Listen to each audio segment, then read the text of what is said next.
ओडिया पंजिकार गणना अनुसार महाविषुव संक्रांति ही वर्षर प्रथम संक्रांति।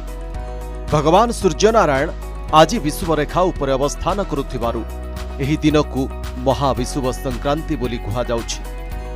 ओडिया पंजिका अनुଯାयी आज वर्षर प्रथम दिन, सेथिपाई ओडिया माने आजिर दिन को नुआ वर्ष भावरे पालन करती।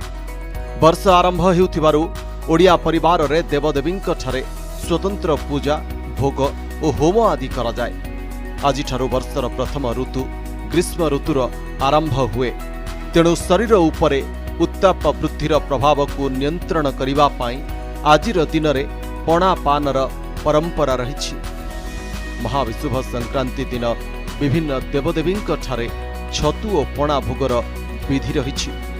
एही दिन साही पड़िशा, बंधु बांधव और ब्राह्मण मानंकु पणा बंटन करा जाए। सेथिपाई आजिर दिन को पणा संक्रांति बोली मध्य कुहा जाए। पणा संक्रांति ठारू रास्ता कड़े पथिक मानकर तृष्णा निवारण पाई जलछत्र मान खोला जिबार परंपरा रही आसीछि ओडिशा रे।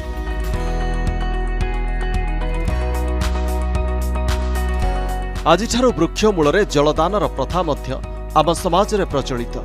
ओडिया परिवार रे चौरारे पूजा पाउथुबा तुलसी वृक्ष उपरे छामुंडिया करी घड़ी रे जल रखी तार निम्न अंशरे सरु कणा करी सूक्ष्म धारारे जलदान करा जाए। एही घड़ी को वसुंधरा कुहा जाए। महाविषुव संक्रांति परठारु वृक्ष जगत एवं जीव जगत को जल प्रदान करा जाउथिबारु एही संक्रांतिर अन्य नाम जल संक्रांति बोली मध्य कुहा जाए। महाविषुव संक्रांति अवसर रे राज्यर समस्त शक्तिपीठ गुड़िकरे झामु यात्रा आयोजित हुए। एही दिन पवित्र झामु व्रतर उद्यापन करा जाए। जो माने एही व्रत पालन करती सेमानंकु पाटुआ बोली कुहा जाए।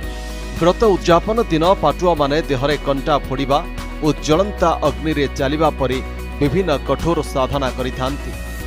एहा माध्यमरे व्रतधारी माने समाज को कठोर ताप सह्य करिवार वार्ता दियंती।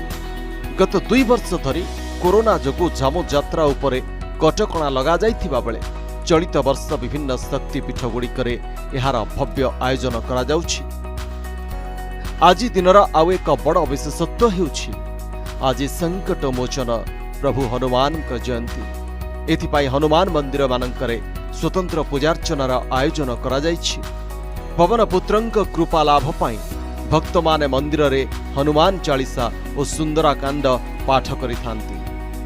आज दिन रे निष्ठा और भक्तिर सह 108 थर हनुमान चालीसा पाठ कले बजरंग बालींकर विशेष कृपा लाभ हुए बोली विश्वास रहिछि।